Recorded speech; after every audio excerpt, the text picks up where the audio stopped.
গঙ্গার জলে মিশে যায় দুধ, মিশে যায় বিশ্বাসও। ভক্তের মনে আশা, এই দান তাকে পবিত্র করবে, পুণ্যের খাতায় নাম উঠবে।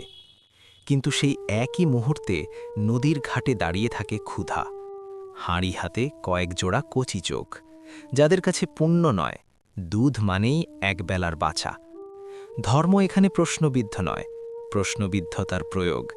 যে বিশ্বাস মানুষকে মানবিক করার কথা, সেই বিশ্বাসই যখন মানুষের মুখের খাবার কেড়ে নেয়, তখন তাকে আর পবিত্র বলা যায় কি? ঈশ্বর কি সত্যিই নদীতে দুধ চান, নাকি তিনি চান ক্ষুধার্ত শিশুর মুখে এক ফোঁটা হাসি?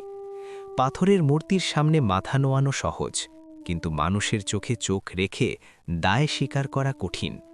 হয়তো সবচেয়ে বড় পুণ্য কোনো মন্ত্রে নয়, বরং সেই দুধটুকু একটি খালি পেটে ঢেলে দেওয়াতেই ছিল। ভাবুন, যদি ধর্ম মানুষকে ভুলে যেতে শেখায়, তবে সেই ধর্ম কাদের জন্য?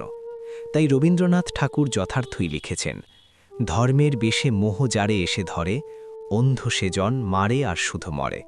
নাস্তিক সেও পায়ে বিধাতার বর, ধার্মিকতার করে না আড়ম্বর।